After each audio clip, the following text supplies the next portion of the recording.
అంటే డెస్పరేషన్ నుంచి వస్తున్నా ఇది.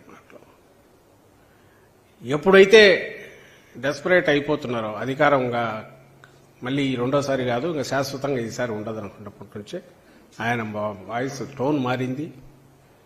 డిఫరెంట్ దీంట్లో రెచ్చగొట్టే దాంట్లోకి పోతున్నారు. ఇలాంటివి ఇంకా చాలా ఉన్నాయి, అందరూ గమనిస్తూనే ఉంటారు. ఈరోజు జగన్మోహన్ రెడ్డి గారి యాత్ర ఏదైతే సూపర్ సక్సెస్ అవుతోంది, సూపర్ హిట్ అవుతోంది, ప్రజలు మరోసారి గతం 19 ఎన్నికల కంటే మరింత దీనికి ఇదిగా ఆదరించబోతున్నారని స్పష్టంగా కనపడుతున్న నేపథ్యంలో ఈ దాడి జరిగింది.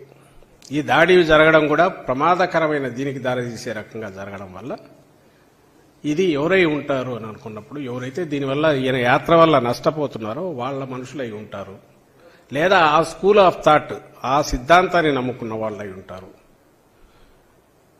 అన్నది ఖచ్చితంగా అనిపిస్తుంది. దానికి తోడు భుజాలు తడుకోవడం వల్ల మొదలుపెట్టి డ్రామాలు అనడం దగ్గర నుంచి లేదా భద్రతా వైఫల్యం ఇంకోటి ఏదో క్రియేట్ చేసి మాట్లాడడం ఇవన్నీ చూశాక ఆ మీడియా కానీ వాళ్ళు కానీ ఈరోజు ఆ సోషల్ మీడియాలో వస్తుంది చూశాక వీళ్ళే అయి ఉంటారనేది ఖచ్చితంగా అనిపిస్తుంది. ఒకటి జరిగిన దాన్ని క్యాజువల్గా జరిగింది కాదని ఎందుకు అంటున్నాం అంటే ఆ ఫోర్స్ చూసి అంటున్నాం. కొద్దిగా అయితే ప్రాణానికే ప్రమాదం అయ్యే రకంగా దాడి చూసి గురి చూసి మరీ కొట్టడం బట్టి అంటున్నాం. అక్కడ ఉన్న పరిసరాలు దానికి అనుకూలంగా అనువుగా ఉన్నందువల్ల అంటున్నాం. ఇది cold blooded planned murder attempt అని మేము అనుకుంటున్నాం.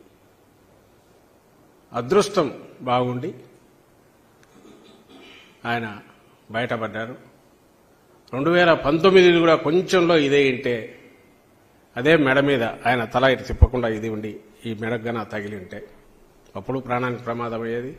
ఈరోజు కూడా అప్పుడు నిన్న దాంట్లో చూస్తే కూడా ఆయన కుడివైపు కొంచెం ఇటు తిరక్కపోతే స్ట్రైట్ ఉంటే కన్నుకు తగిలిన ప్రమాదం అయ్యేది.